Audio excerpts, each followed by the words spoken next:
Good evening and welcome to the June 6, 2018 legislative session of the Town Board. I'll ask everyone to please rise for the pledge. I pledge allegiance to the flag of the United States of America and to the republic for which it stands, one nation, under God, indivisible, with liberty and justice for all. Thank you, and I'll officially call this meeting to order. I'll ask our town clerk to please call the roll.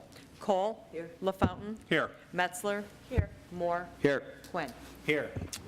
Okay, before we get started, and in case there's someone out there that has not taken a look at the agenda, the public hearing, it was for a confectionery shop bakery at 2025 Penfield Road. That has been withdrawn. So if you're here for that particular application, that will not be discussed this evening. Okay? And before we get into the rest of our public hearings, I would like to recognize Deacon Duncan Harris and Kathy Camp from St. Joe's Church to speak a little bit about Penfield Hope. So the floor is yours. Please come right to the podium.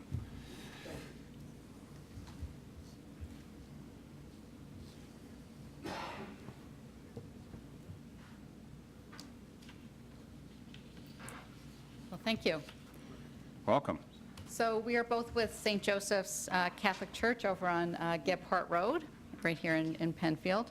And for years we've been working with people who come to us who have a need for generally grocery assistance, what people come and ask for help with, but often people have much more complex problems. So we've been working to expand our services and try to coordinate our services in a different way, primarily for the purpose of spending more time with people and trying to understand the bigger picture of why people are coming for assistance. So we have started this new ministry called Penfield Hope, really modeled after a very successful model in Webster at Holy Trinity Church called Webster Hope.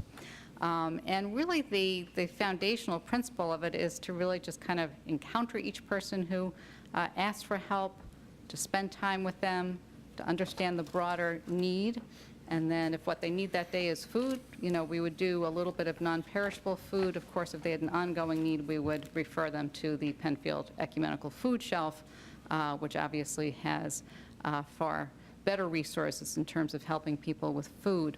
And we're focusing on other resources that we might be able to help people with, like helping families with diapers, clothing for infants and toddlers, pajamas and things like that, some household items, and on occasion we can help with limited financial requests in terms of rent assistance or a car repair or something like that.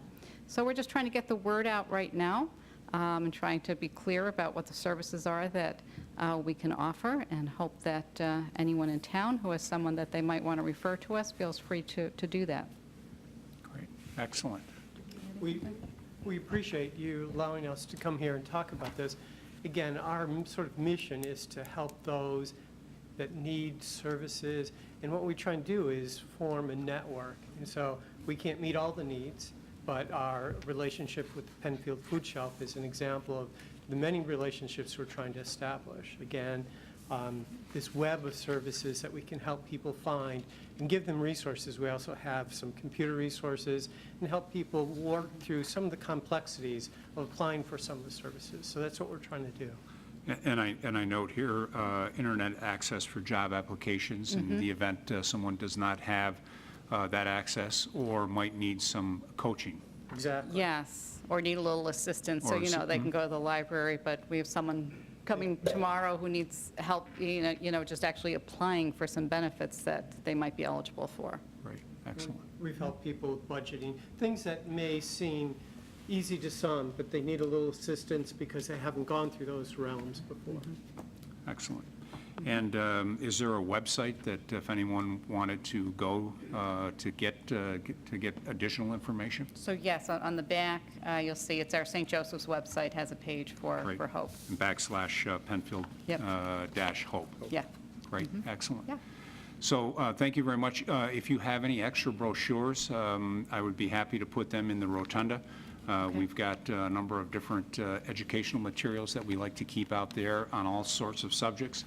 And certainly, that's a place that we, in fact, could have that out for Great. anyone that might see those and might want to make a call or log on. We'd Good. appreciate that. That'd be Excellent. great. Yeah. All right. All right. Thank you for your time. Thank you. Good luck, and thank you for all you do for the Penfield community. It does make a difference. Thank you. Yeah, thank you. Okay, we will now move on to our public hearings. I'll give one last shout out to the fact that public hearing number 1 has been withdrawn. That's a confectionery shop bakery at 2025 Penfield Road. That has been withdrawn. I'll ask, we'll move on to the second public hearing, and I'll ask our clerk to please read the legal. To allow a licensed massage therapist at 1832 Penfield Road, located in the Four Corners zoning district. This notice was published in the Penfield Post on May 24th, posted on the town website and town clerk bulletin board. 26 postcards were mailed. Great, thank you. Welcome, and if you would give us your name and address, that would be great. Yes, it's Joanne Kennedy. I'm at 1832 Penfield Road, the Four Corners. I'm here to request the ability to have my studio in that location. I'm a full-time therapist.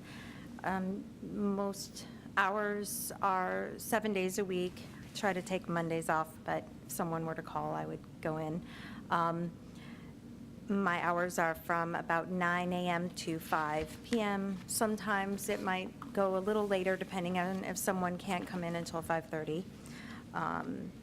I am the only therapist there. On occasion, I might have another therapist come in to do a couples massage with me, but that's pretty much it. I do have 2 parking spots in the back of the property, as well as, I was told, 13 spots on the street, but being that I'm the only person there with one other client, I think the 2 have been sufficient so far. And I don't know if you need, what other information you need. I do. So, Joanne, we do have the information that you provided to Mr. Costello, so thank you for that, and the board has had an opportunity to take a look at that. Could you speak a little bit about signage, if you would, please? Yes, I wasn't able to print anything because I couldn't get the Wi-Fi to connect to my printer this afternoon, but I am looking just for a simple sign on each side of the building. And then because I have signage in the windows, I didn't really need too much more than that, but one small sign on each side of the building just saying that it was Renew You Massage Therapy. Probably. So how many signs on the outside too, then?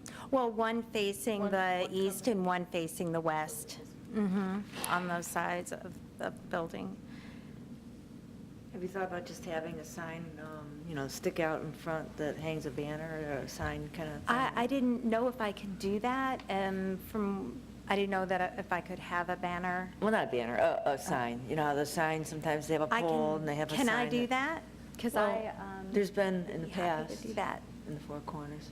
It's a way not to have so much signage, you know. If I could do that, I would prefer that above having to put anything on the building.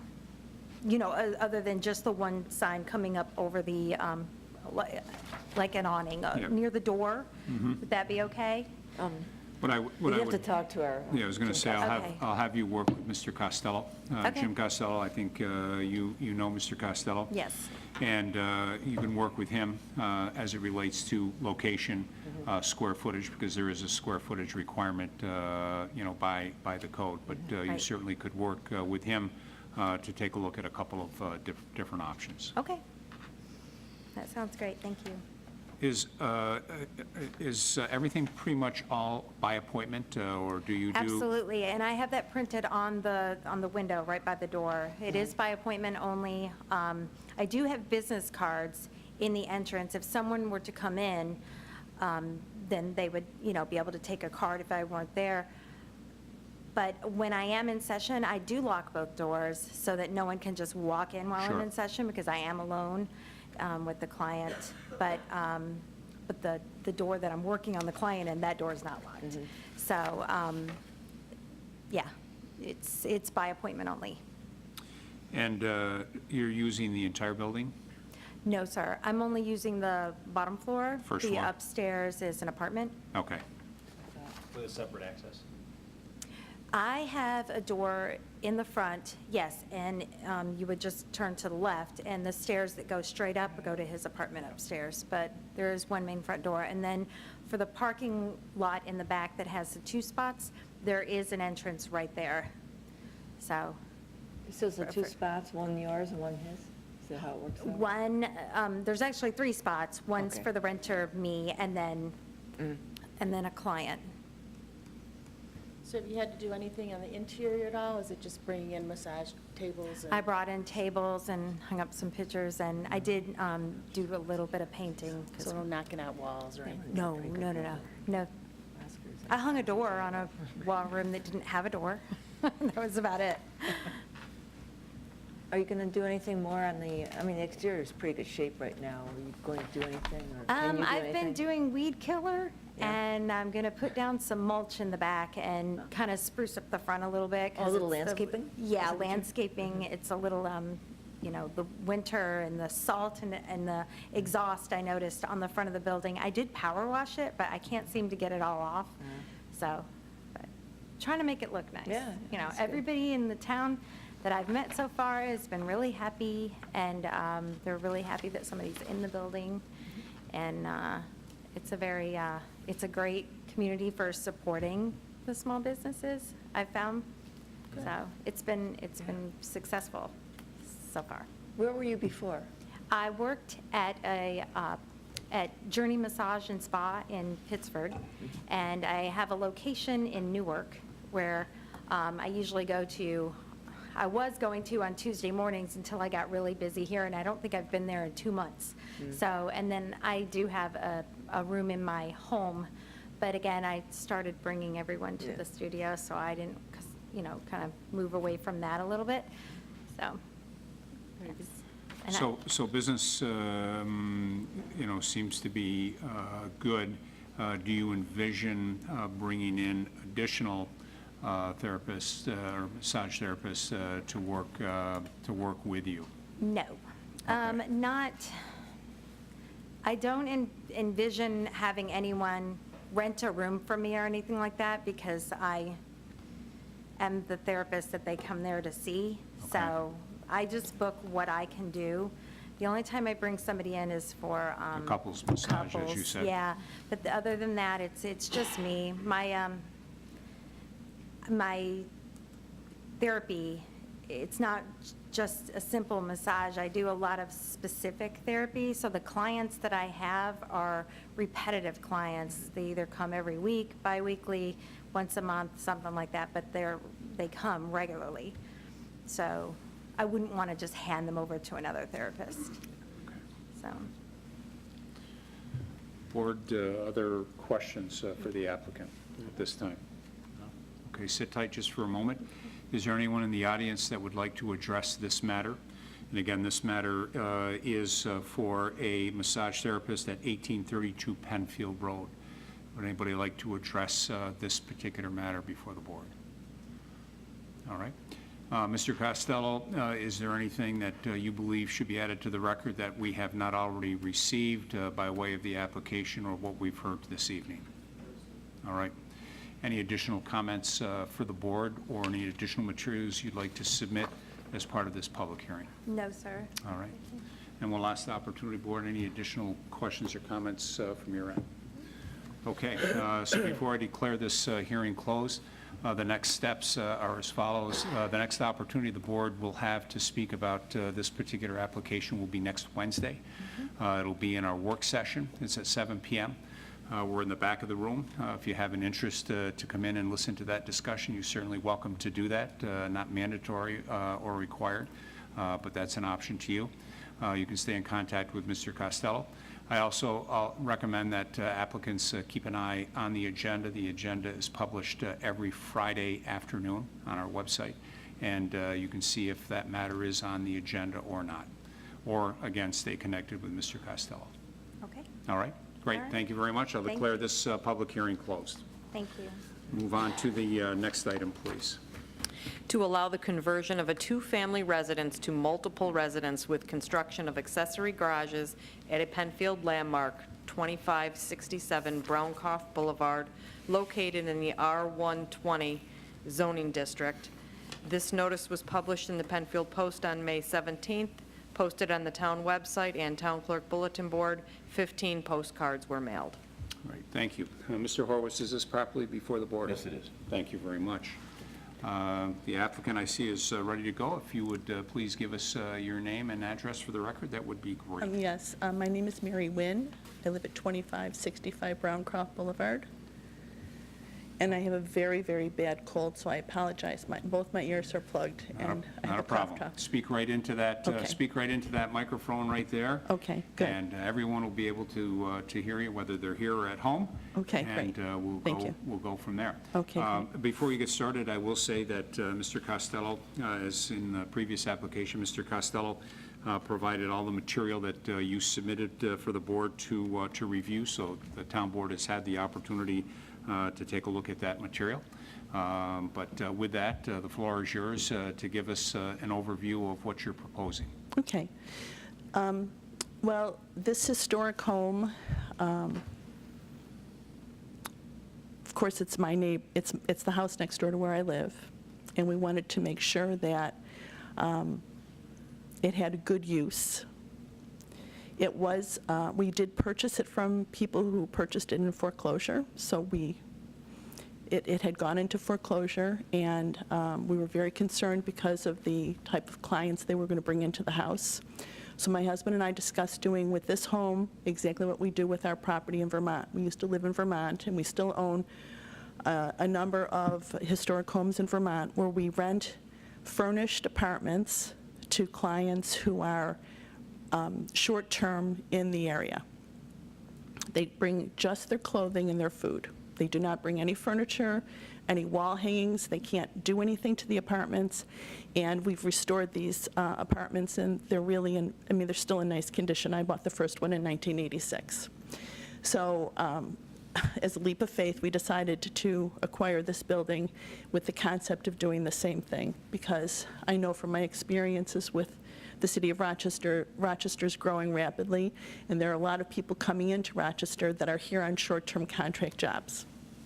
So we feel that we have a good clientele, we'll have a good population of people that can rent from us, and these individuals are professionals, they're single, they normally do not even live in the Rochester area, they're from another area and they're here short-term while they complete their projects, or while they look for a home to move to with their families who are still in their original town.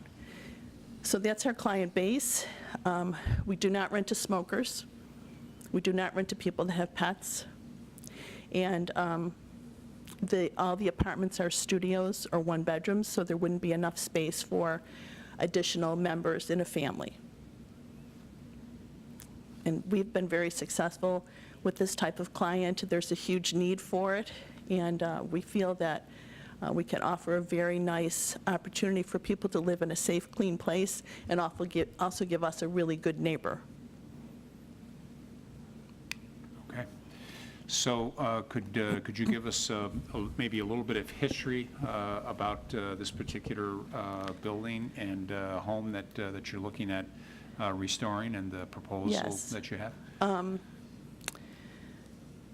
Well, the former owners, who are still very good friends with my daughter, they live in California, they moved back to California, were unable to maintain the home. They were unable to afford to maintain the home, and as a two-family, and it went into, well, it was vacant for at least 4 years.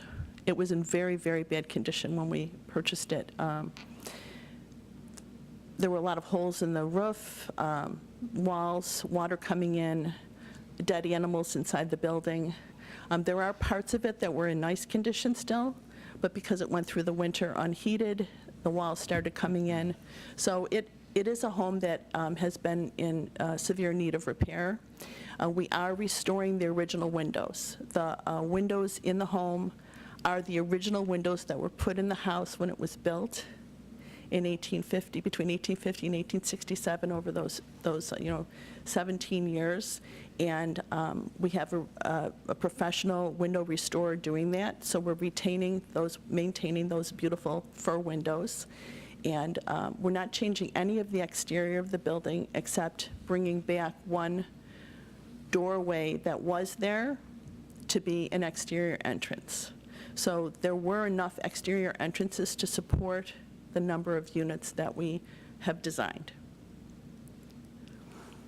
I will add, I've seen you at the Historic Preservation Board. I don't know how many times you've come before the Historic Preservation Board for this project. So do you want to just describe a little bit of the efforts you've made with respect to some of the historic preservation natures? You've done some really neat things, I know, in terms of researching what would be appropriate for the architecture and restoration. And, Right. And can you just describe that? 'Cause I'm very familiar with it from sitting in on the meetings, but I don't think the rest of the board is. Well, we wanted to make sure that we maintained the exterior porches exactly as they were. We've already rebuilt 2 of the porches, and any other porch work that needs to be done will be modeled exactly as the porches that are there. We just want to keep the home in keeping with the time that it was built, which was very simple time. It wasn't the Victorian period yet. It wasn't colonial. It was just a very simple, elegant time. And we're retaining all the hardwood floors that are in there. The staircase, the house, when it was built, had 20 rooms in it. So it's almost as if it was built for this purpose. We hardly had to change anything. If anything, we're adding some spaces to put bathrooms in, because it only had 3 bathrooms when we acquired it. But it's as if it was built for this purpose, with all the exterior entrances and all the, beautiful tall doors, and all of which we're having restored. We have a refinisher restoring those doors. So it's going to be, it will look much nicer than it does, but it will look very similar to what it does look like. And I think you've also taken great care with respect to parking. Yes. You want to talk a little bit about that?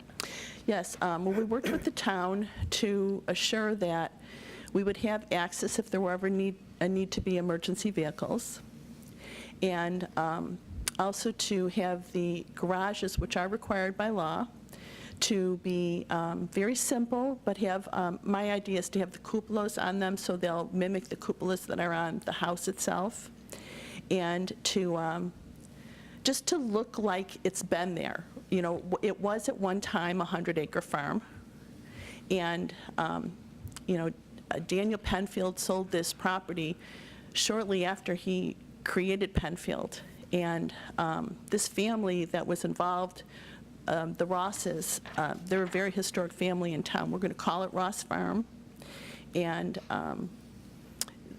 the garages will be very simple and elegant, have proper lighting for each garage so the tenant can park in them and have safety. We have a really good plan for trash, which will look like it's always been there. The house is, but what's interesting about the house is it just fits the need very well. The application is just, we don't have to do a lot of exterior. We really don't have to do any exterior changes, and except the garages. Excuse me, if I could, please. Gentlemen, in fairness to the applicant, I'd ask that if you want to discuss anything, we got a wonderful rotunda. I'd ask that you go out there, please. But in fairness to the applicant, and then everybody will have an opportunity to ask any questions. Thank you in advance for that. Sorry, go ahead, please. So, I've just felt after doing so much research about the people who lived in the home and the history of the home, and in keeping with the elegance of the home, this is a really good use for the home because it will assure enough income to support the home and the property and the landscaping, so that the home will look beautiful as we want our Penfield properties to look. I know that there has been some questions or concerns raised as it relates to traffic. The previous owner was really a one-family, although the building or home, a two-family. And concerns are if you were to have 12 apartments, studios, one-bedrooms, the traffic impact to that area. Could you say a few words around that? Well, they did have, the family that lived there had 3 vehicles, and they had a tenant. So there were 4 vehicles at the property when they lived there. My rules are you can only have 1 vehicle per apartment. It's in my contract. You can't have any overnight guests without written permission. So it would only be, I mean, theoretically, tenants that we rent to could have guests, but most of our clients are people that are working here. A lot of people would come on Monday and would leave on Thursday to go home to where they come from. There's the potential that we could have a tenant who is going through a divorce or had a spouse that passed away and their lifestyle's changing, and they may be there all the time, but usually we don't have a lot of traffic in our properties. And the 12 garages would be closed doors, so it would be appealing looking. Whether or not someone's home or not would not be obvious. And then any additional parking is behind the garages, which is really not that noticeable to the front of the street. And we have a really good landscaping plan that we're working on to provide, I mean, it'll be really attractive landscaping. We're working with the town landscaper to give us the best advice for this type of use.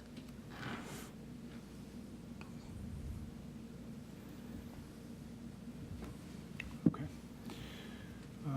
Board, before we open it up for comments from the audience, any additional initial comments that you'd like or questions you'd like to ask for the record? Just a few, sort of in random order here as I was thinking of them, but how many external access points are to the building? 3, did you say 3 doors? There's 7. 7 doors. 7 doors for 12 apartments. 12 apartments. So there's some internal hallways that There's one- have access to more than 1 unit? Yes, in the front of the house, there are 2 entrances, because the house was actually built in 3 sections. And the one entrance leads to the staircase. So the upstairs has 5 of the units off of that staircase, and then there is 1 unit downstairs. They're all accessed from that entrance, and then all the other apartments have their own entrances. And now all units have a full kitchen and bath? Well, it's not like the house that you and I live in. Okay. I mean, So there is a kitchen, maybe it's a a kitchenette? kitchenette. Okay. You know, it's a, But there's a stove, refrigerator, right, but smaller size stove. yeah, it's like refrigerator. if you've ever stayed at Homewood Suites, An extended stay hotel? that kind of environment. I mean, it's very similar to that concept. It's that client, that's my client. Okay. And now the grounds, besides the garage and the landscaping, what, are there going to be amenities on the grounds? Do you envision, I guess, the 10 to 12 tenants at one time out by a picnic table or fire No, pit, nothing like there that? won't So be a it's- picnic table. Okay, so this Yeah. is more of an isolated style living, I guess? Yeah, so that's a little different than Homewood Suites, where they do have like a pool and they have, you know, their back areas and that. No, that wasn't part of our plan. In fact, the front units really, in order for them to get to the back of the building, they would actually have to walk around the building. So people can get into their apartment, but they can't get to each other apartments unless they leave their apartment. Okay. And if maybe this is a question more for Jim, but under conventional, it's residential zoning. So under conventional layout, it could be, it sounds like there was a multi-family residence there at one point. Under code, how many, is it permissible to 2 residents? It was a 3-family. It was a 3-family? And there is history that at one time they did board there. Okay. So they did use it for boarding because of the laborers on the farm. So I guess is moving from 2 under code to 12, is there was 3 a consideration? Was 4 a consideration? I mean, it seems as if you've parceled up this building, has 20 rooms, you've divided it up into small 12 units. I mean, quite possibly, would have 2 or 3 or 4 along the way maybe have made a difference? Well, I've been doing rental properties since 1984, and my experience has been the smaller the unit, the less the trouble. If an individual is renting a unit, they have their own issues. When you get big units, you get big families.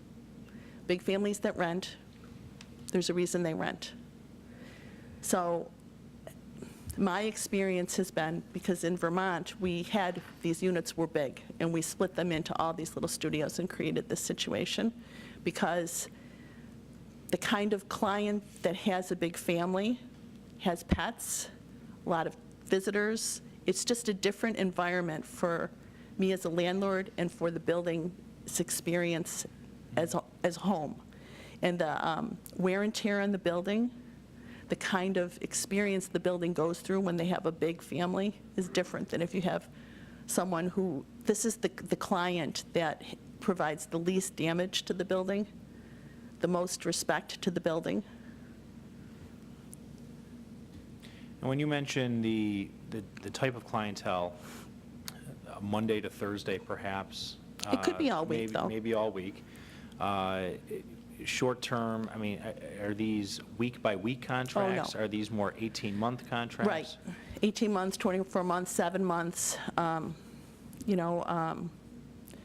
depends what's going on. Like what's going on here in New York State is different than what goes on in Vermont, because in Vermont they laid a lot of cable, Comcast and all that. But I mean, I was looking online today, and there are companies that are bringing 500 employees. There are companies coming from all over the United States. I mean, the economic growth in Rochester is really positive right now, and it's positive because we have a really strong resource of university-trained individuals. So businesses, it's a white-collar business environment that's coming to this area and that are building businesses. And sometimes they're bringing people from their home base to start another branch, or they're making an acquisition, but it's that individual. How many properties border this property besides yours on the west side? Well, the one that borders it on the west, on the east, is the Mary Carriola House, the former Mary Carriola House. Then there are 3 properties that border it in the back. Their backyard borders our backyard. Okay. That's all I have at the moment. All right, I'd just like to go back to one of the questions that Rob asked, and I'm not sure that I heard the answer, so I'll apologize if you articulated it. But I think he'd asked the question something like, had you thought about 4 or 5 or 6 or 7 units versus just 12 units right from get-go? Our experience has been, when we have more than a single individual living in the unit, it's a different kind of client, and it's a different kind of renting experience. So for us, the most successful and safest, because the laws can be very difficult to get rid of a tenant that stops paying their rent, a tenant that, if you get a tenant that has a bigger unit, they may have a bigger family, and then things can happen in a bigger family. It's more risky as a landlord to rent a bigger unit. My experience has been. My experience has been that the best situation is to have a unit that has a single individual. There's more stability. You know what you rented when you rented, and when we rent to people that have a job, we know they have a job, we know why they're here. It just gives us a lot more rental stability, and it's a different clientele. So let me ask the question in a different way. Did you think about anything less than 12 units? It would have been bigger units. Okay. And the because of the way the layout was, the way the rooms were, it just flowed really well. It's not like we had to squeeze a unit in. They would have been significantly larger units, and then they may have been overpriced, and then we may not have been able to rent them. Now, the cost of renovation's been very high, obviously, because you have historic preservation of a building that's in poor shape. Does that have any influence on how many apartments you want to have to pay for all the costs that you Well, incur? definitely, the number of units does affect our income. We didn't want to have to take rooms apart. We wanted to try to retain the original building. So we basically looked at the original rooms and how we would lay them out. So we have literally used all the rooms that we've had. We haven't had to do much demolition of interior walls with this plan. Yeah, I think that's a good point, that larger units, you would essentially would have had to gut a historical home. Yes. To do that. I'm familiar with the property from many, many years ago. Right. When the Forster family owned it, and it is very cut up in many, many rooms. It has many rooms. So you would have had to gut an historical home. Yes. It just worked out so beautifully, exactly the way it was. It's almost as if the house was built for this. Do you have a price point for what you would ask? Yes, probably between $850 and $1,000 furnished, including all utilities.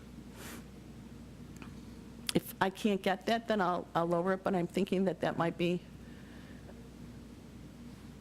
a good price point. Okay. Do you plan on any landscaping in the front, historic landscaping? You mean Yeah. like hydrangeas and things like that? No, I don't know. Sometimes you can find what it was like back when it was the Ross Farm, Oh, yeah. And then you put the It was very simple. simple garden. It didn't have much. It was a Would just farm. be hydrangeas, I don't know. Yeah, we have pictures of it. It was very simple. We have pictures of them sitting on the porch. They didn't have railings. We're putting up railings for safety. But we will use a lot of hostas because it's a very shady area in the front. Yeah. And hostas, in our house, the hostas have grown really, really well. So we use a lot of hostas and a lot of ferns, just like we did at our house, and all perennials. And what kind of signage would it be? Ross Farm, a sign that hangs?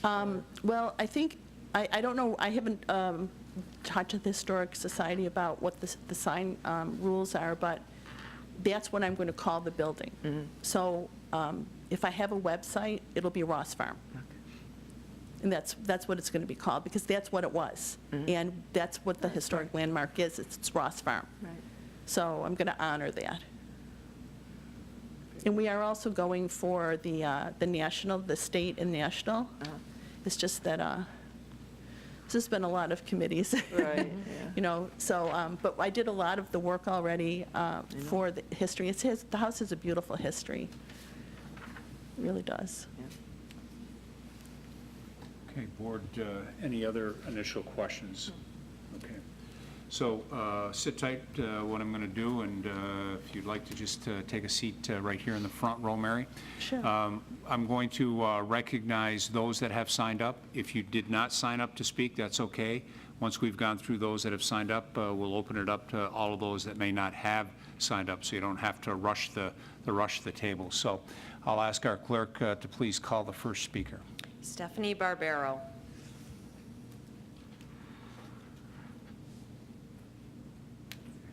Welcome, Stephanie. Hi.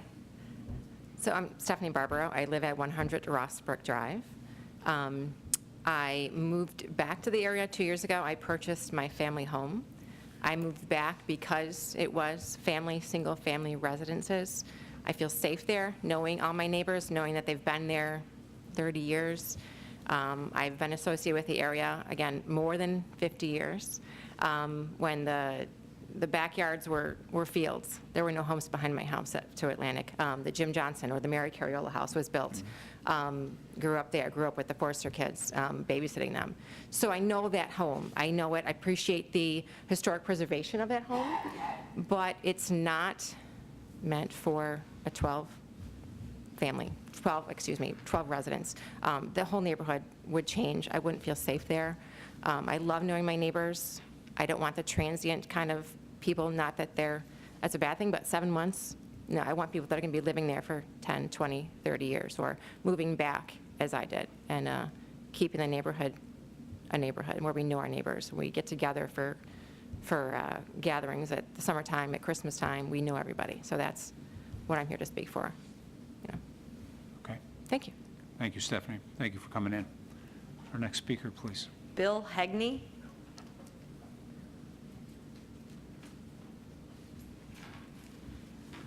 Should I wipe this so I don't get Mary's cold? No, it's fine. Okay, my name is Bill Hegney, and I've lived at 92 Rossbrook Drive for 40 years, and for 43 years I've been a realtor. And if I had any idea that this house could be turned into a 12-family, I would have bought it. Plus, half the realtors I know would have bought it. But we just figured that unbelievable, that would become a 12-family.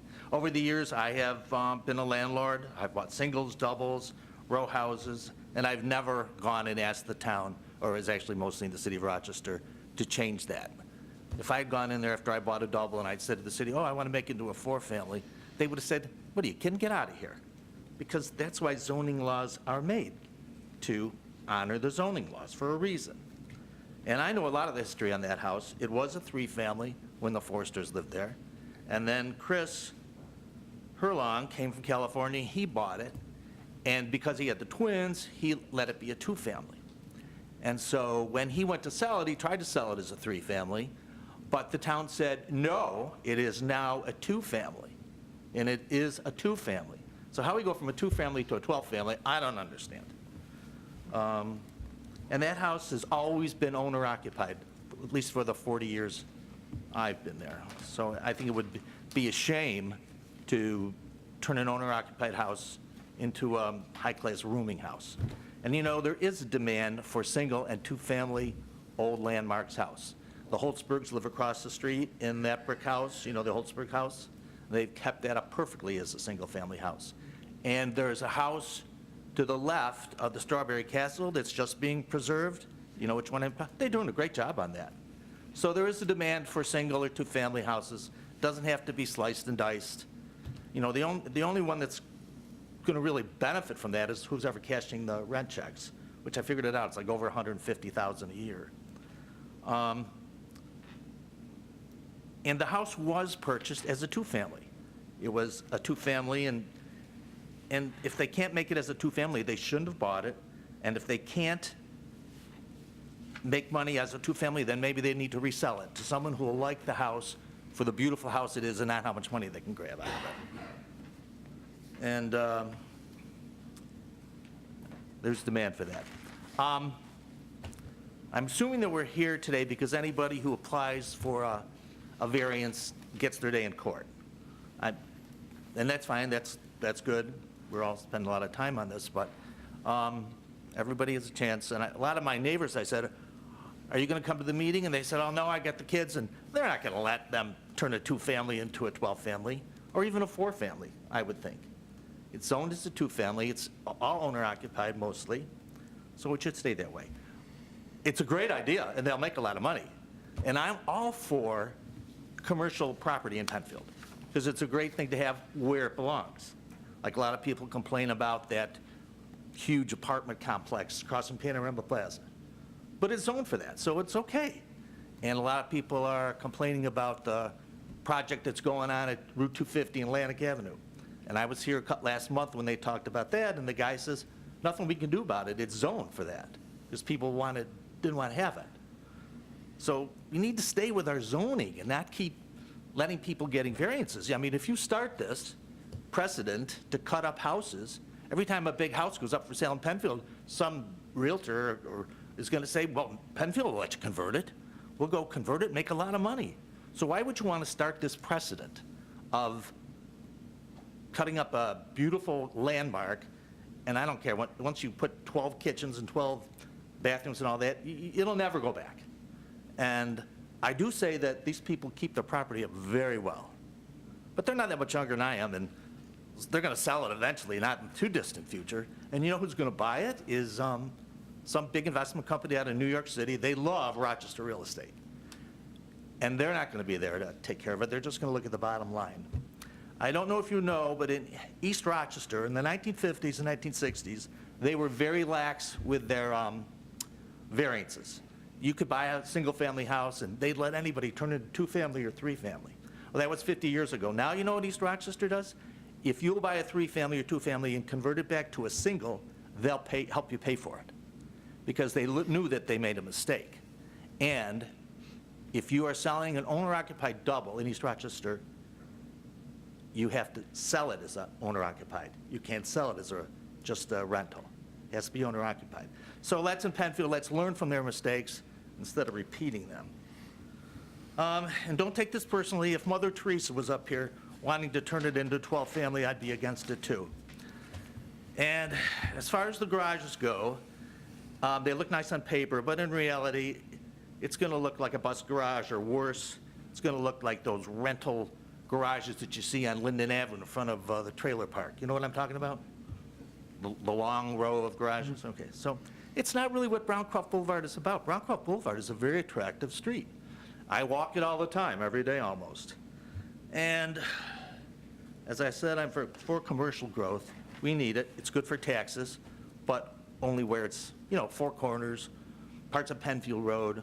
But let's not. I mean, 3 months ago, we had a huge turnout of citizens of Penfield who voted, in a majority, 80% of them voted to spend millions of dollars and buy Shadow Pines Golf Course. Why did they do this? To slow down, to slow the growth down, to slow the traffic down.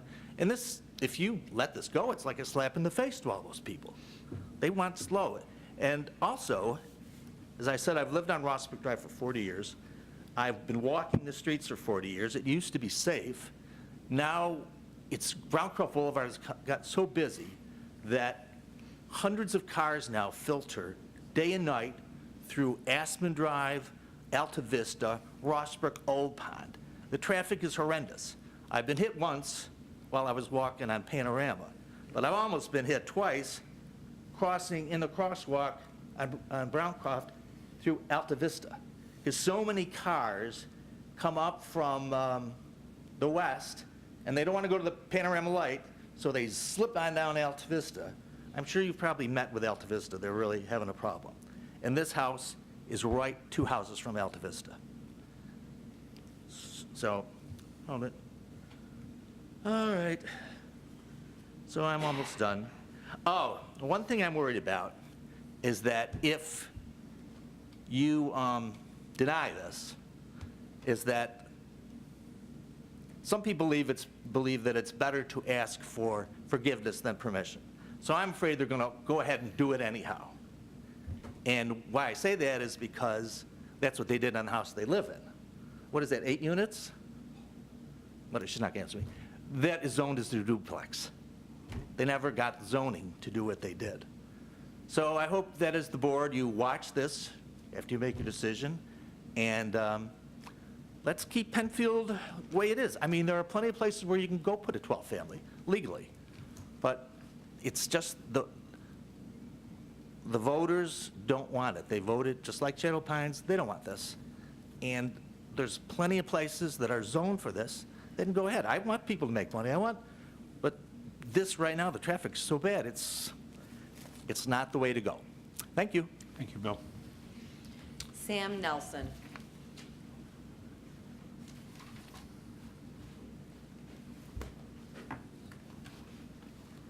My name is Sam Nelson. I live at 18 Aspen Drive, and Bill has stolen almost all of my thunder. I just have one additional question, which is how will this impact the electrical distribution system in the area? Because we are somewhat prone to blackouts, loss of power whenever there's heavy winds, and I'm a little concerned about that in addition to everything else. I don't have a good answer for you, Bill, tonight about that. Certainly that's part of the record and something that this board would have to take a look at as part of our deliberations. Okay, thank you. Yep, absolutely. Thank you, Sam. That's all I have. Okay. Is there anyone that would like to address this particular matter that did not sign up? Yes, sir, please come forward and give us your name and address, please.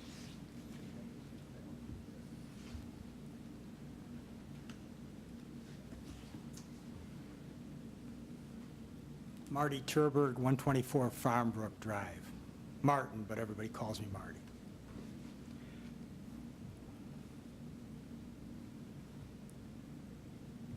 Several years ago, I don't know if you remember this incident, we had a lady over on Ross Brook that decided she was going to have a boarding house. The next thing we knew, she had people, God knows how many, living in her house. She mentally probably wasn't very stable, but it pointed out to me that it becomes a real problem when you have transient people in the area. I mean, not saying these people are bad or good or whatever, but it just changes the character of the neighborhood. I walk with Bill, and I've walked this area 20 years, and all the points he made are absolutely true. I've almost been hit, and the traffic is horrendous. It amazes me there hasn't been a major 3 or 4 car death on Browncroft. Those trucks ripping through the cars, and now you're going to add more traffic in that. Plus, you're setting a precedent. You're saying that we have zoning laws, and that's okay in certain instances, but it seems like the town is going more and more to doing that, and how am I to know that next week somebody on Farmbrook is going to decide that they want to take their house and split it into multi-families? The piece of property next to this, I've walked by there, I've counted as many as 20 cars in there, and it's different cars. It's not a family. And that's a lot of traffic. I just don't think it's appropriate. I really don't. Thank you. Thank you, sir. Next speaker. Yes, sir, please come forward.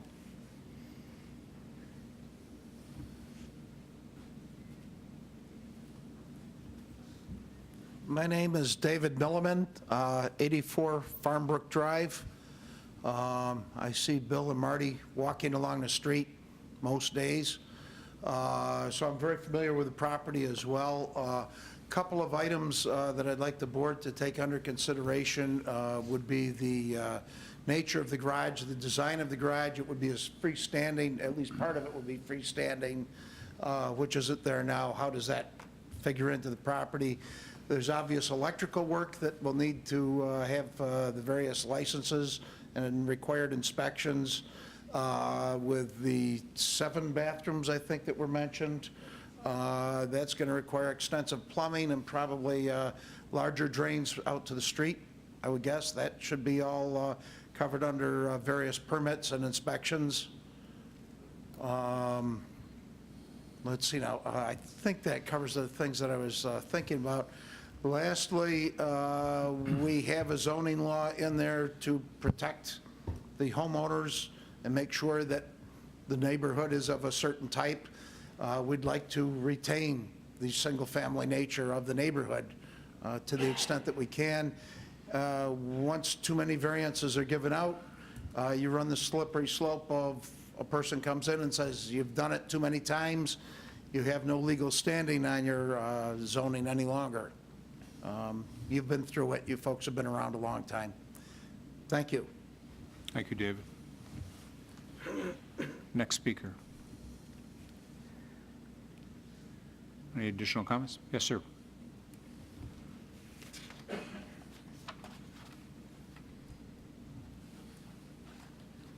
Thank you. Hi, my name is Zach Roth. I live at 87 Aspen Drive. And I didn't come with any prepared remarks tonight. I'm actually learning some of the facts tonight about the situation. But when I first heard about it a couple days ago, my initial thought was about my family, my kids. So my house is right where Aspen Drive meets Old Pond Road. And not a day goes by where we don't watch some of the traffic that has been alluded to of cars that should be heading down the main streets, going down, westbound on Browncroft and should turn left at Panorama Trail. They cut through. That's what we call them, right? The cut-through crowd. They cut through Aspen Drive. They cut through in the morning, in the afternoon, and in the evening. They also come back up Old Pond. They run the stoplight. We talked to the town, what can we do? Can we put a cop there? Can we put speed bumps? Can we dead-end Aspen Drive? What can we do? All we've been able to do is put signs up. We've actually had to tell all the kids that live on Aspen Drive, stop yelling at the cars, because they all yell, slow down. They know the traffic is crazy. And I tell them, don't yell, because you don't know who's driving that car and what they're gonna do. Now it's a daily thing on Aspen Drive and probably Old Pond too, as well. So when I first learned about this housing development, my initial thought was, we can't have more cars. Browncroft is very busy. I'm imagining, I'm not a traffic expert, I'm imagining cars are gonna be turning right out of that complex a lot more than they're gonna be turning left.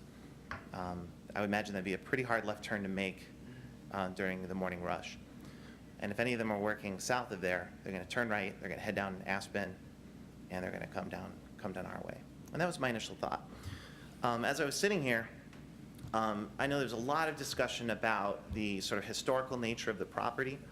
And I apologize, I don't know the applicant. There's nothing personal here. I'm not an expert on any of this restoration or these boards or anything like that.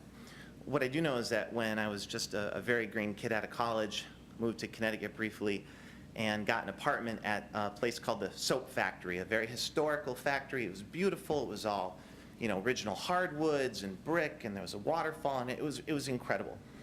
It was also an apartment complex, and that's completely what it was reduced to. It was a beautiful historical apartment complex, and it was perfect for me, and it was perfect for the area when I was younger, and I was in a place where there was lots of apartment buildings. Now that I'm older, that would have been completely out of place in Penfield. Additionally, and this is hard because I'm not here to blow anyone in, I have a situation ongoing with one of my neighbors where we have 4 people living there. It's not a family. It's 4 individual people. I can't prove that they're not related. I can't prove that they're paying rent. I can't do anything. When I asked the town, hey, I think we have renters. Could you please check it out? We're not trying to make a situation here, but I have lots of cars. I have lots of people coming and going. I don't know who these people are. They all have friends. I want my kids to be able to play on the front yard and not be worried about who's right there. And the town says, well, we can't prove they're renters either, or we're not going to look into it. We're already experiencing these kind of problems in Penfield. And so when I hear about this, it just feels like more slippery slope. We're going down a road now where Penfield is starting not to enforce its own ordinances. It's considering abandoning its focus on how the zoning works. And all I'm asking today is that you continue to enforce your ordinances and hold up your zoning, because I think Penfield's fantastic. I've been here, I can't remember the exact year I moved, and I feel like I've been here over 10 years in this house, and I've been in Rochester for much longer. I love Penfield, and I don't want it to stay the same. I know we have to grow, we have to change, but we need to do it in a managed way. And I feel like the last thing you want in a beautiful town like Penfield is to have properties that are meant for families turn into places for renters, and there are people that are visiting them, and before you know it, you have a problem that you can't put that genie back in the bottle. So thank you for listening to me and for your consideration. Thank you, Zach. Thank you. Is there anyone else that would like to address the board? Yes, ma'am, please. And then this gentleman over here.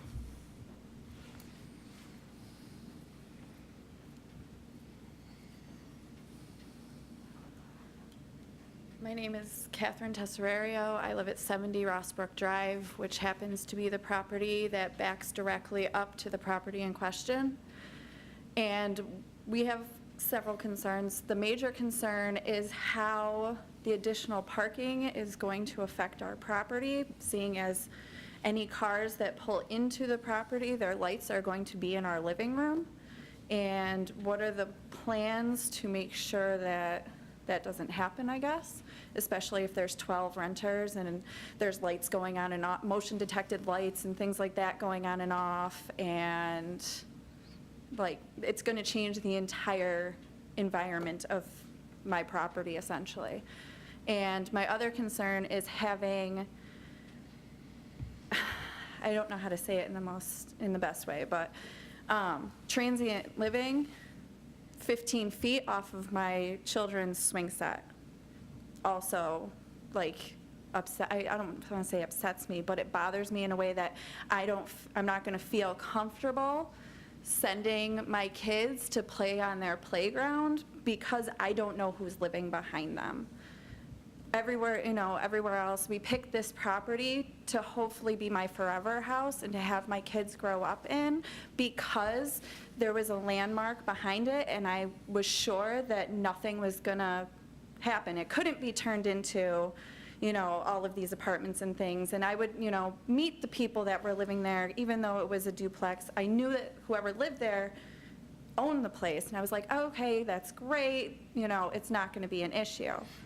But that's not the issue anymore if this happens. And I'm not going to feel comfortable sending my kids up to our backyard playground to play if I don't know who's living behind us. And it makes growing up a little bit different. So I guess those were two of my major concerns of like, how is the traffic, just in the parking lot alone, going to affect the environment both inside and outside of my home? And the safety of my children not knowing who's there. I'm sure they're upstanding individuals, but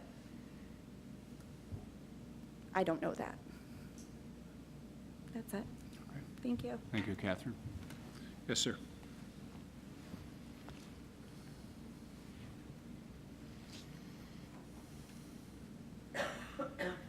Hello. Hi. My name's Christopher Schoeffel. Chris? Is it Chris? Chris. Thank you. Yep. I live at 39 Vassar Street in the city of Rochester. My friend, mentor in real estate, he purchased this property at Browncroft Boulevard at the city auction. And shortly after he purchased the property, we were in the property. It was in immaculate condition. Not immaculate, but they've gutted it down to studs, basically. They've done whatever they want. They clearly just have no respect for codes or whatever. It's upset at me because this house supposedly has a lot of history. It supposedly has an underground railroad tunnel that was used back in the early or the mid 1800s. And I mean, this house, I'm surprised the historical preservation hasn't really came down harder on this. I'm surprised it's even gotten this far, to be honest. And that's all I have to say. And there was no dead animals in the house. And I do have pictures if you guys are interested. Thank you. Thank you, Chris. Yes, sir.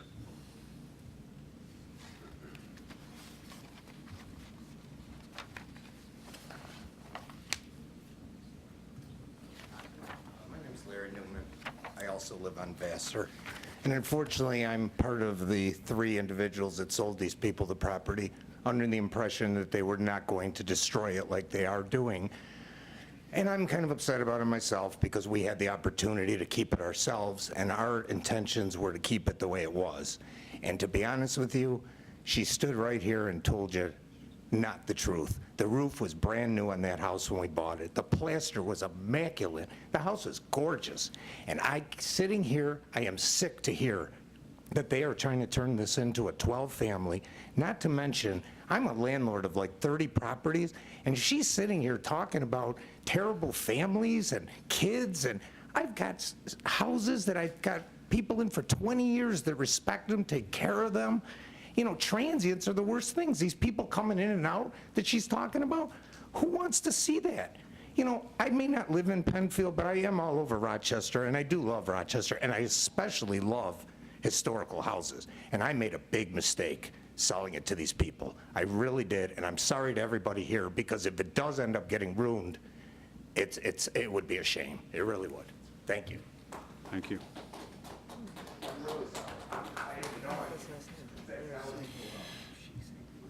Is there anyone else that would like to address the board on this particular matter? Okay. Yes, ma'am? And then,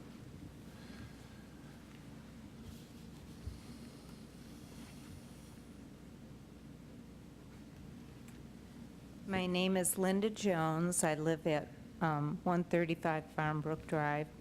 I agree with everything everybody has said here.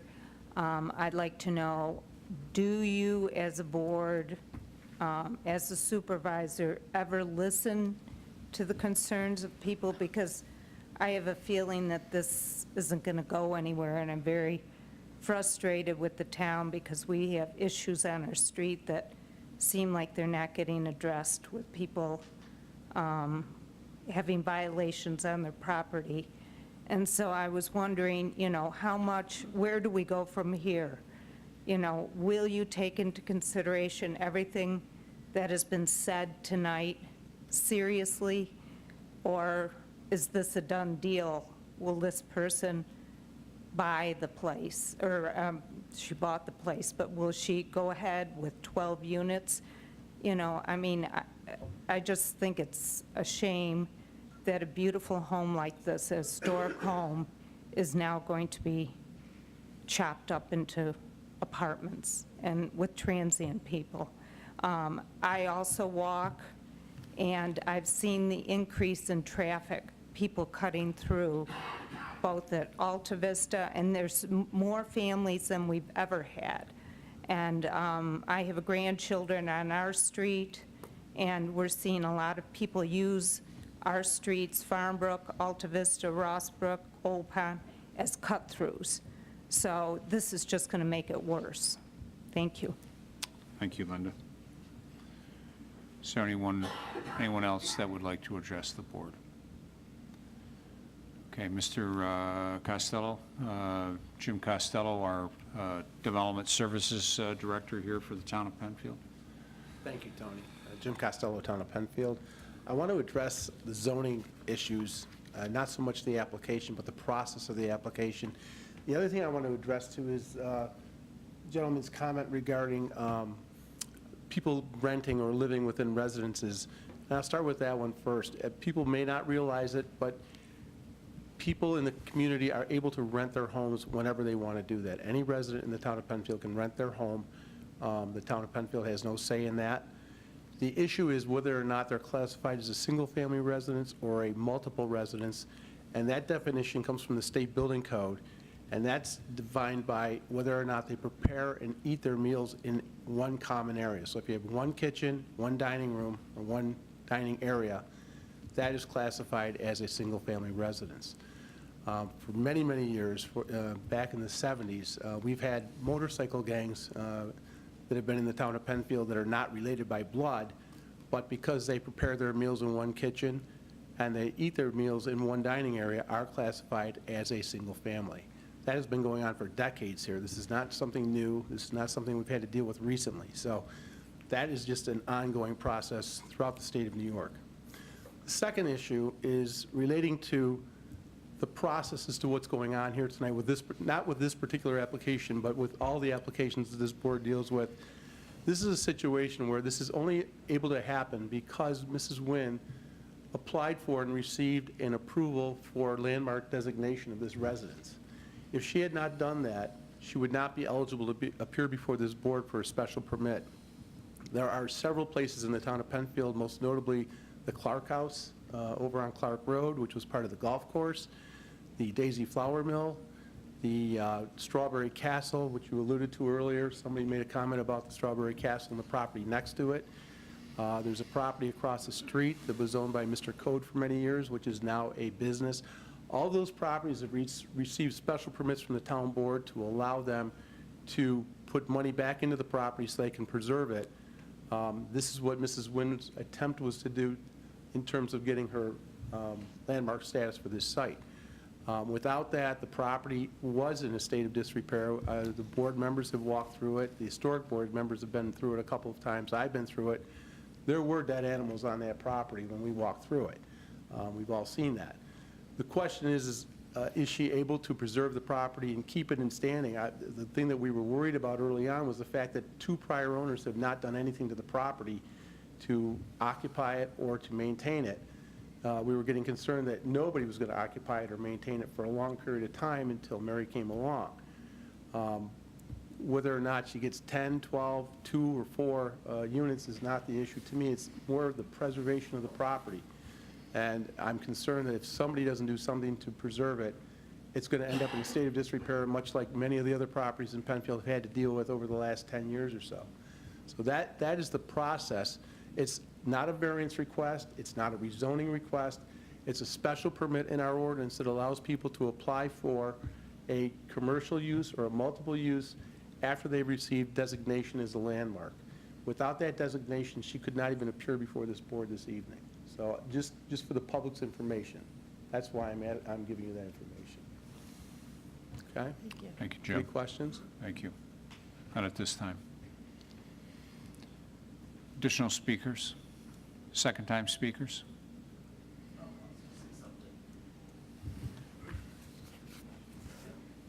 This is just for what this gentleman said. Maybe we should have gotten a vote on if it gets to be landmark status. But it is a landmark house, it's beautiful. I think she can make it into a beautiful double, because that's what it's like. And I talked to Mary last time, and she says, well, I don't want that to be a double, but because I don't want to rent to kids, which she had mentioned earlier today. So my thought is that she could move into it as a double, and if you live in a double, you are allowed to discriminate against children legally. You're allowed to discriminate against anybody except race. So that would be the happy ending of this story. They can move into the house, make it a beautiful double, and everybody live happily ever after. Thank you. And for the record, that was Bill Hagee, I believe? Hagney. Thank you, Bill. Other first or second-time speakers? I'd ask the board any additional questions for the applicant or for Mr. Costello. You know, Mary, as far as the backyard, Could you just talk at you?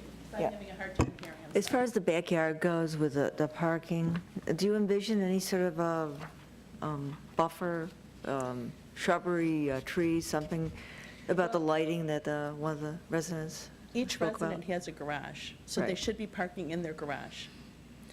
And there is a requirement for overflow parking if a resident were to have a guest, or if I were to go over there and park there. Mhm. But yes, there will be shrubbery all along the back of the property. And it shouldn't be a problem. I mean, we've lived next door for 11 years now. So, you know, we'll take care of it. We'll take really good care of it.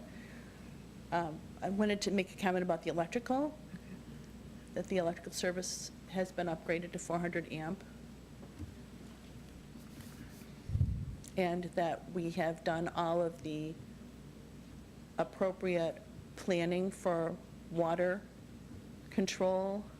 An engineer has gone through all the planning for the water control, all the shrubberies, all the walkways, all the parking to make sure that the water runoff would be correct. There would be no effect on any neighbors' properties or the town of Penfield's, the DOT. All of that is way beyond me, but Phil Damascello knows what the drawings mean. So it's all been professionally done. So it's not like I'm going out and just doing this on my own with the backhoe. It's all professionally done. Okay. Board, other questions or comments at this time? I did have one other thing. Sure. We require a credit report. We do not rent to people that are going to be a problem. We rent to the highest caliber of people, the highest on the food chain. That's what we want as our client. We don't want problems with tenants. And we have a very strict lease. Okay. Any additional comments for the board based on comments you heard from the audience? No, I'm sorry, Tony, I really didn't hear you. Sorry. I said, do you have any additional comments based on the comments that you heard from a number of the neighbors? Do you have any additional comments that you would like to add to the record as it relates to this project? I'm just really sorry for all the misinformation. I really am. I'm very sorry for it. I'm very sorry for the fear that other people are experiencing based on other people that is coming back and being pointed at me. I'm very sorry for that. Mr. Costello, any additional comments that you believe should be added to the record that have not been added to the record thus far this evening? Okay.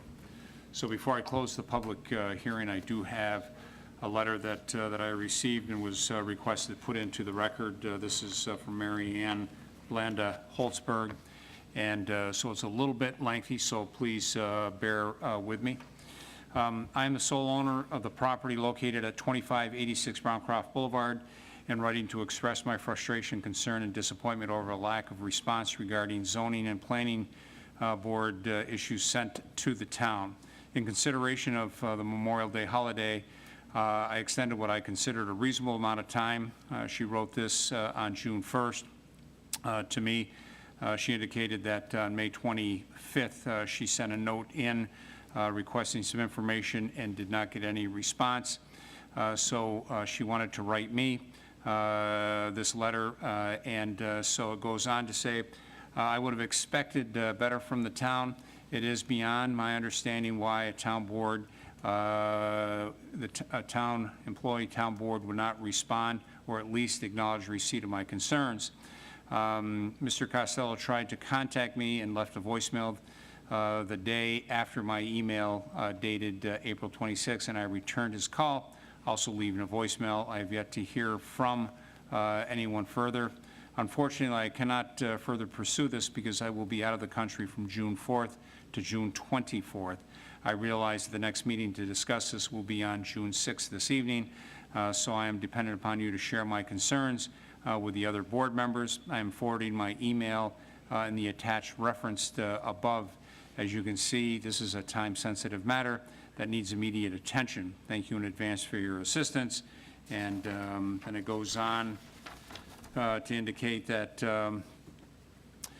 she was suggested that to reach out to contact to have my concerns over the special permit to allow the conversion of a two-family residence to a multi-residential with construction of an accessory garage on the property located at 2567 Browncroft Boulevard. I'll be out of the country on the 6th when the board will meet to review this, so I'm hoping that you'll put these matters onto the record.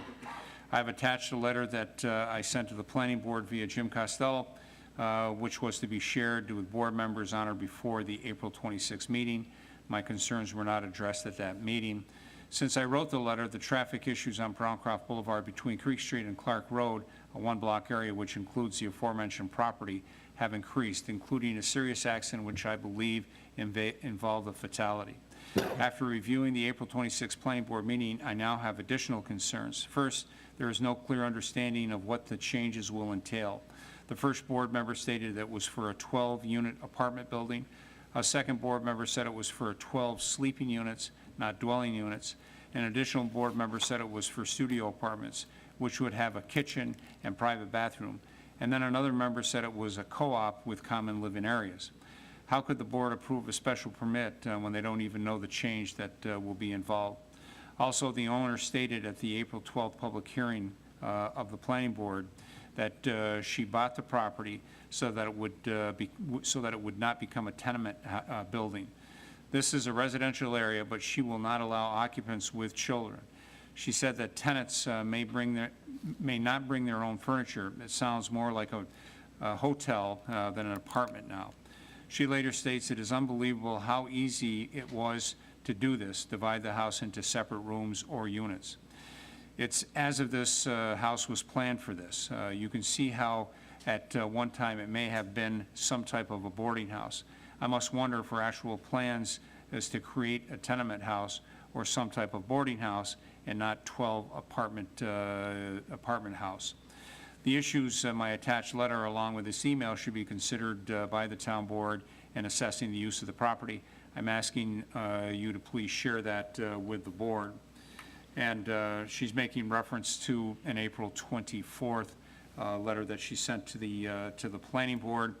And again, she's wishing to express her concerns over proposed changes to the property at 2567 Browncroft Boulevard, which I believe is zoned R120, residential district R120.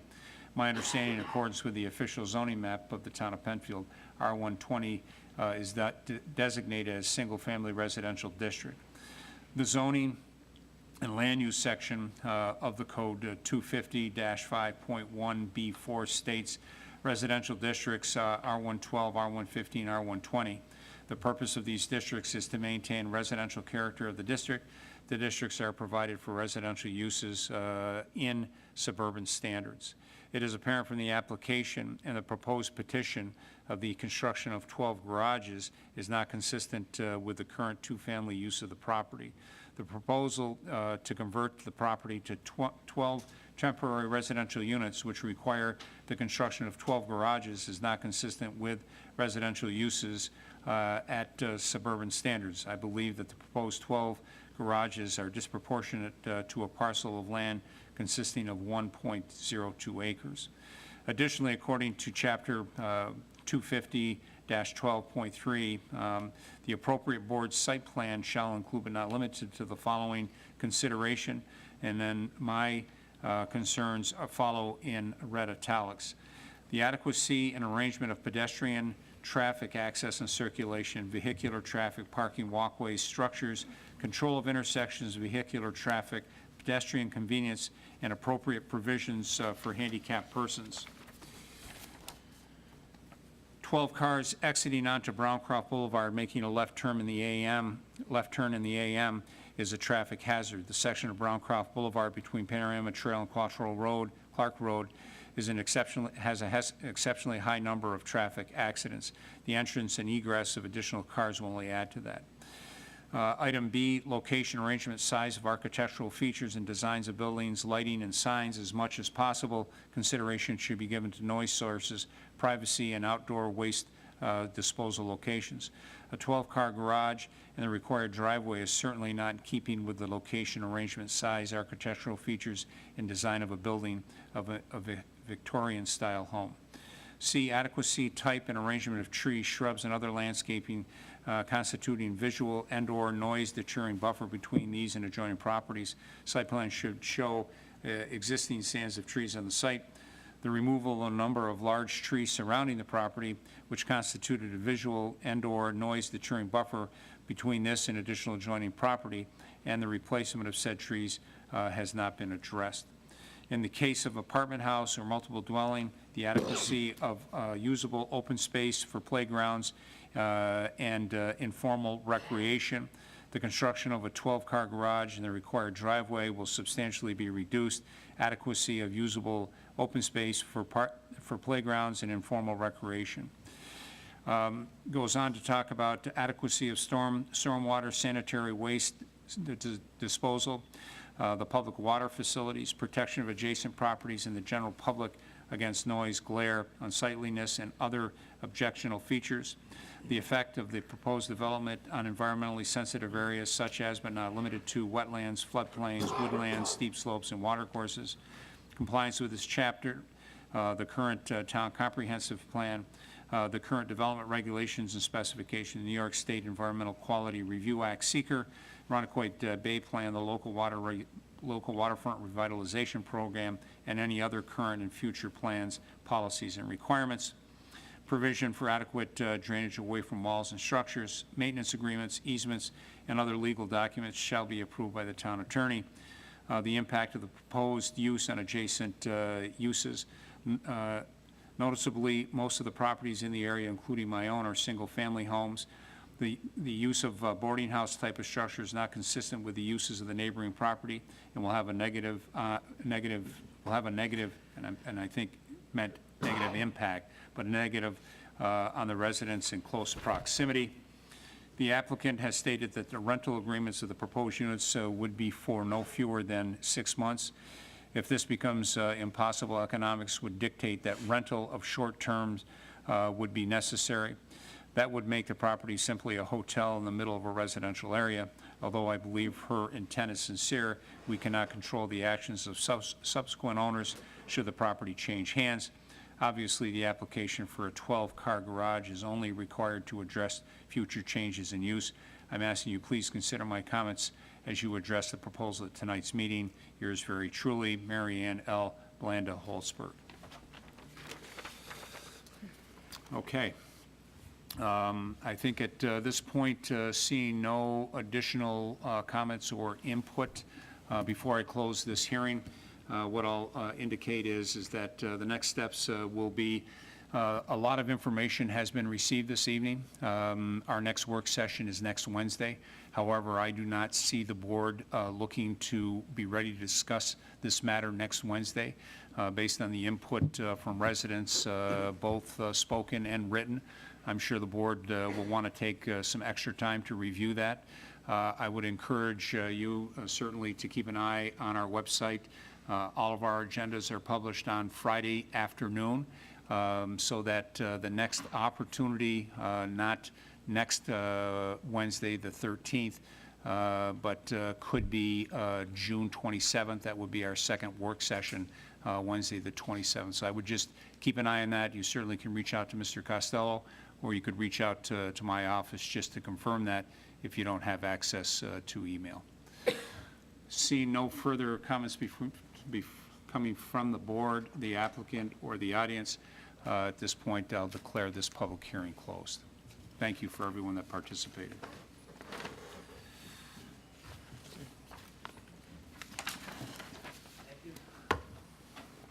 We'll take just a few seconds. The board has a number of matters that we're going to continue on with. If you would like to stay and join us, we'd welcome that. However, if you would like to gather and have some discussion, I'd ask that you do that outside, if you would, please, including Mr. Costello, if that is the case.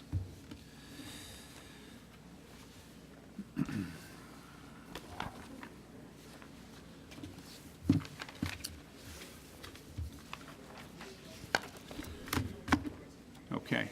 And then, Mr. Costello, I might ask that you just pull the doors closed. You can let them close by themselves. In the event folks would like to chat, they can feel free to do so. All right, the next item on our agenda is communications and announcements, and I'll recognize our town clerk for the first one. The federal primary election day will be held Tuesday, June 26th, from noon until 9. This will be a registered Democratic primary only to select a party candidate for New York's 25th congressional district.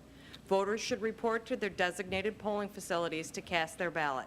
Voting locations can be confirmed by going to the Monroe County website, clicking on Check Voter Information. Due to this election, the mobile DMV office will not be available at the Town Hall on June 26th. Primaries for any state or local elections will be held on September 13th if necessary. For any additional information, please contact the Town Clerk's office at 340-8629 or email clerk@penfield.org. Thank you. Mr. Quinn. Thank you, Mr. Supervisor. Good evening, everyone. The American Red Cross will be holding a blood drive from 2 to 7 p.m. on Wednesday, June 13th at the Penfield Community Center. To schedule a donation appointment to help save a life during an emergency, please contact 1-800-RED-CROSS or visit www.redcrossblood.org and use sponsor keyword Penfield Community Center. And again, that's Wednesday, June 13th. Thank you. All right. Thank you. Mrs. Messler. Thank you. I have one announcement this evening. Beginning this week, kids can take an educational farm walk throughout Penfield's Rothfuss Park to learn about the tools, animals, and farm crops that were once a part of everyday life on this former farmland. Kids can pick up a farm walk map at the green box located near the park's playground and let their adventures begin. June, July, and August will each have a different walk theme. If someone completes all 3 walks and brings their map to the Penfield Recreation Department, they will receive an I Walked the Rothfuss Walk t-shirt. Rothfuss Park's agricultural history makes it a fun place to explore for everyone. Again, the farm walk has began and will continue throughout the summer. If you have any questions, please call 585-340-8655. Thank you. Mr. Moore. Thank you, Mr. Supervisor. The town of Penfield will be holding its annual Independence Day celebration on Saturday, June 30th. The annual parade will kick off the celebration at 10 a.m., led this year by Parade Marshal Patrick O'Flynn. The parade will travel from Penfield High School to the Community Center via 5 Mile Line Road to Route 441 to Baird Road. Channel 13 Don Alhart will be the MC for the parade from the town fire department in the historic Four Corners. In the evening, musical entertainment will take place within Harris Whalen Park beginning at 5 p.m. Black Rabbit and Doghouse will light the night up, for the Penfield fireworks starting at 10 p.m. Vendors and activities will also be available within the park. Please note that restrictive traffic patterns will be going into effect throughout the day and around Route 441. No parking signs will be posted in neighborhoods adjacent to Harris Wayland Park on Friday, June 29th. Please be advised that the Monroe County Sheriff's Department will be monitoring these areas, as they always do, issuing any necessary tickets and possibly towing vehicles that are in violation to this temporary restriction. Be sure to come and enjoy our nation's birthday celebration in Penfield on June 30th. Thank you. Thank you. Mrs. Cole? I have two announcements. This Saturday, June 9th, the Penfield Trails Committee will host a free guided hike at the Webster Arboretum beginning at 9 a.m. Fellow hikers are going to explore the unique garden of natural beauty in a park-like setting. Meet at Kent Park, 1700 Schlegel Road. Look for the hike signs. Participants are asked to pre-register by calling the Penfield Recreation Office at 340-8655. And my other announcement is that my monthly community chat will be held, the next one, July 17th, from 5:30 to 7 at the New Book area in the Penfield Library. Great, thank you. Next item is public participation. There are two opportunities to do that at this time, and then again at the end of the agenda. You can do that one of three ways. If you're here in the audience, you can address the board by coming to the podium. You can call in at 340-8771, or you can log on at penfield.org. Is there anyone that would like to address the matter, town board on any matter? Ed Linskog, 40 Willow Pond Drive, Vice Chairman of the Trails Committee. What else did I miss, Ed? Boy Scouts. Former live wire or electrician by trade. Right, master electrician. Master electrician, excuse Yeah, there me. you And a 50-plus year Boy Scout. At least. I forgot what I was going to say. We were at the Trails Committee meeting last night, and we were commiserating. The main issue that brought me to the meeting tonight is the intersection of Willow Pond Way and Willow Pond Way, which had a traffic accident 2 weeks ago involving one of our residents who was severely injured and clobbered by a car in a crosswalk. I've talked to several members of town staff, and they've told me to go back to the town board and talk to the town board and see if we can get some improvements to the intersection, mainly lighting, because I think that was a contributing factor in the accident, that the pedestrian just wasn't seen because she was dressed in black. Right. And the residents of Willow Pond Legacy are sometimes physically and mentally challenged, and I think this lady just made some bad decisions. It was 10:15 at night. She was walking back from Wegmans in the dark, and I think that contributed to the accident. That's the second accident with injuries that's occurred at that intersection in the last 2 years.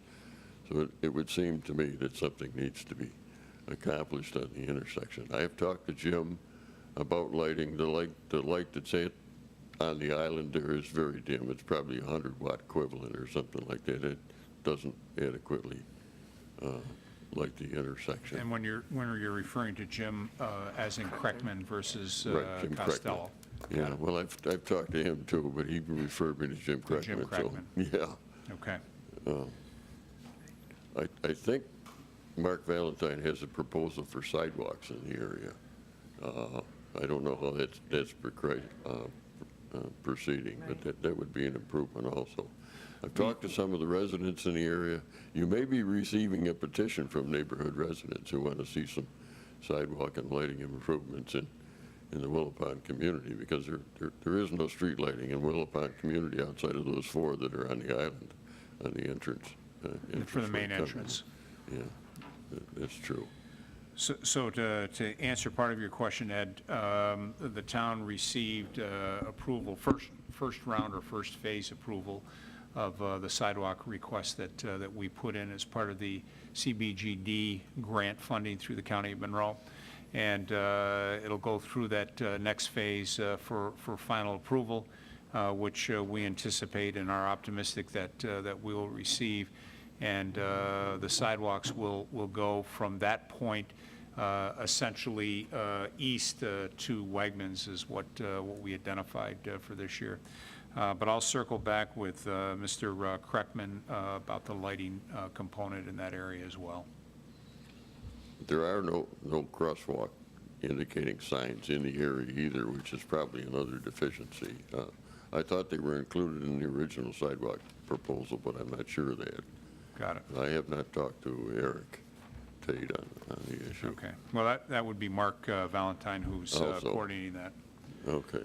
Okay. I also have a personal interest because my wife traverses the intersection to go to Wegmans, and she doesn't ask my permission to when she should go or what time of the day or night she does, and I've known her to walk through there at night also, so. Sure. Okay. I will, I'll speak with Jim about the lighting, and I'll speak with Mark about the crosswalk component, if that was part, or at least consideration of part of the sidewalk improvements in that area. Handicap signs or whatever's necessary because most of the people that go through there either have a walker or they have a motorized wheelchair. Sure. That go through there. If it makes you feel any better, Ed, my wife doesn't ask for my permission on very much of anything either. She'd never ask for my permission. I also attended a meeting this week from the Conservation Board, which our town representative was not present. We had a lively discussion on the property on Creek Street. The Conservation Board was disappointed in the way the thing was handled. We had a good discussion with Mark Valentine and Doug, and I think some changes are going to be made in the way the plans are handled by the Conservation Board. They felt that they didn't get a second review after the drainage issue was addressed by the Planning Board, because what got cut down in the number of trees was not what they had agreed to in their original proposal. And everybody understands what was going on, but there seemed to be a little lack of communication there.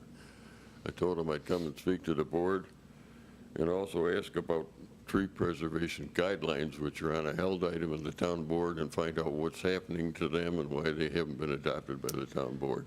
It has, it's not so much that the town board not to adopt it. It was just a case of there were some minor changes, and I know that that's been on Mark Valentine's plate. He and I have spoken about that a couple of times, and we've had him on a couple of other projects, and it's just been more of a priority than anything else. And I know Mark, his goal was to have that to the board for our second meeting in June, when we spoke at our last update meeting.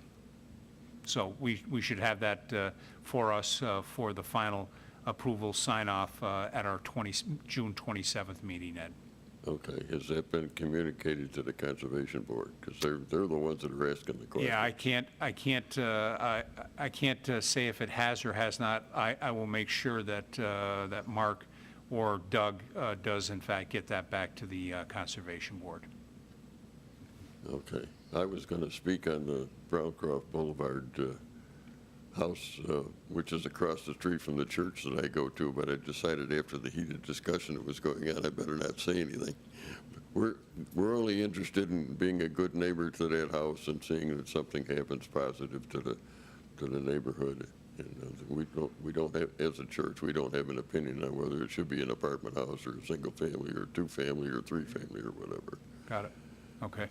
We'll add that as part of our deliberations and discussions. Okay. Can you tell me if you know who the owner of the former Mary Carriola house is? We do have that. I don't have that right off the top of my head. Mr. Costello? Yeah, I was going to say, if you just make contact with Mr. Costello, we can get that, because that is public record. And I can't tell you right off the top of my head, Ed. Right now, it's zoned as single-family residence also? That is correct. Okay, so everything in the area is residences? That is correct. No matter what the size of the building? Right. They used to use our parking lot extensively because they didn't have parking over there. Right. They used to have their, as I understand it, their staff park in your parking lot across the street at the church, Right. across 4 lanes of traffic Right, they to took come their to life work. in their hands going to work every day, yeah. Yes, that's correct. Okay. Thank you. All right, And I Ed. am following up with staff on the Conservation Board meeting. I apologize, I was not there. I was at a meeting for the Special Olympics and law enforcement torch run, which is tomorrow. I didn't mean to sound like I was blaming anybody, but, And staff, I think, knew that, and yeah, I talked to them they before. certainly value your presence at their meetings. Thank you, Paula. Thank you. Yeah. Thank you, Ed. Yep. Is there anyone else that would like to address the board on any matter? Liz? Thank you for that comment. Thanks, Liz.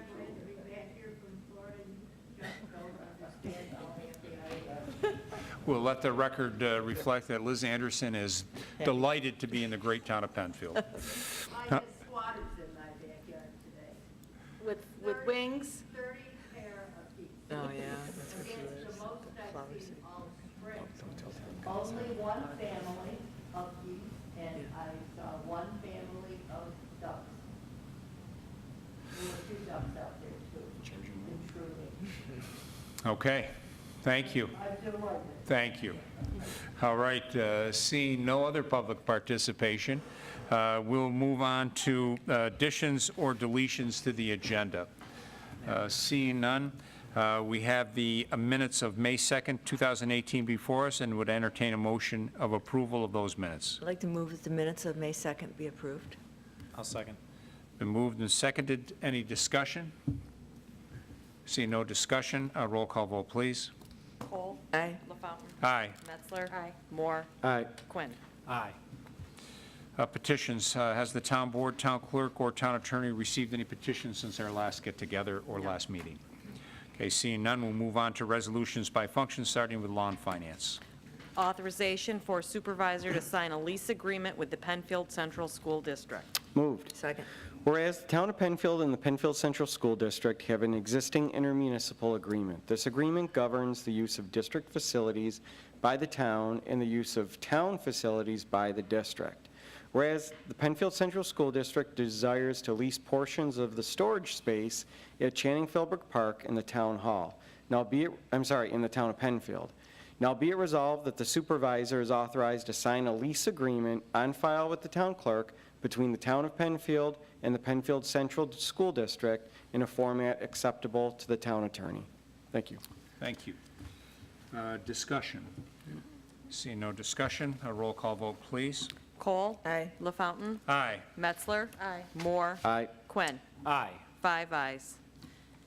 Authorization for supervisor to sign a license and hold harmless agreement to allow a fence within a storm sewer easement at 78 White Spire Lane. Moved. Second. Be it resolved that the town board of the town of Penfield hereby authorizes a supervisor to sign a license and hold harmless agreement with the owners of the property at 78 White Spire Lane to permit a fence to encroach onto a storm sewer and drainage easement in the town of Penfield. Thank you.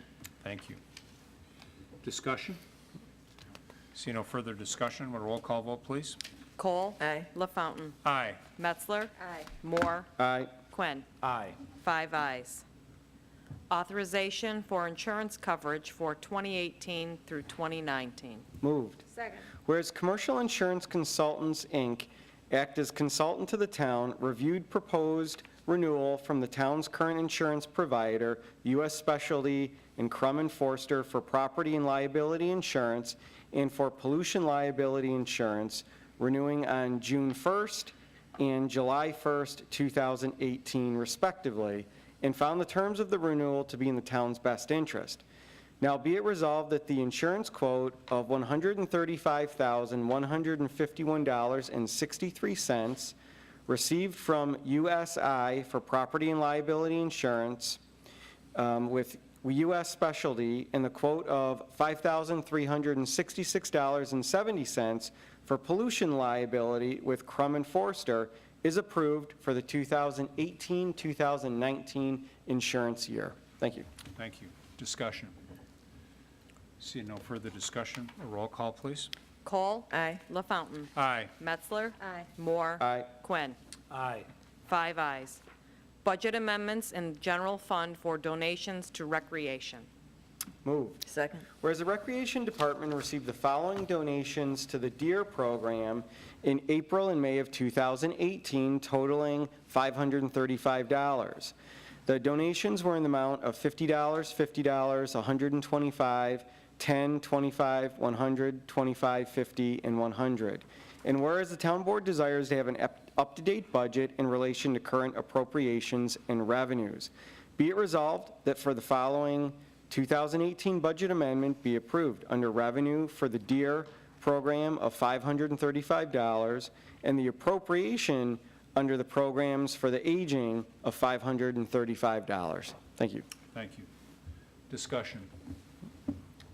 See no further discussion. Roll call vote, please. Cole. Aye. LaFountain. Aye. Metzler. Aye. Moore. Aye. Quinn. Aye. 5 ayes. Issuance of an itinerant vendor's license to allow the sale of produce and flowers at 2106 5 Mile Line Road. Moved. Second. Whereas an application has been received by the Penfield Town Board, and whereas an application has been received by the Penfield Town Board for the issuance of an itinerant vendor license pursuant to Chapter 162.3. Whereas the Town Board of the Town of Penfield held a public hearing at the Penfield Town Hall on May 16, 2018, at 7 p.m. on said date to consider the application to hear all persons interested in the issuance of this vendor license. Now therefore be it resolved that the applicant's request for the issuance of this license to allow temporary sale of produce and flowers at 2106 5 Mile Line Road in the Four Corners District be approved, subject to the following, or be granted subject to the following conditions. For the record, Mr. Supervisor, there are 7 conditions, and most of them, after review, seem consistent with the Four Corners zoning district. Thank you. Great, thank you. Discussion. Seeing no further discussion, a roll call vote, please. Cole. Aye. LaFountain. Aye. Metzler. Aye. Moore. Aye. Quinn. Aye. 5 ayes.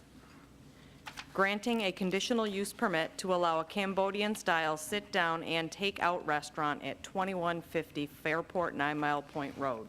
Moved. Second. Whereas an application has been received by the Penfield Town Board under Local Law 2 of 2003 for a conditional use permit under Chapter 250-13.4 of the Code to allow a 1,400 square foot sit-down and take-out restaurant and .2 acres in the business non-retail zoning district at 2150 Fairport 9 Mile Point Road. Whereas the Town Board of the Town of Penfield held a public hearing at the Penfield Town Hall on May 16th, 2018 at 7 p.m. to hear the application, to hear those persons interested in the conditional use permit.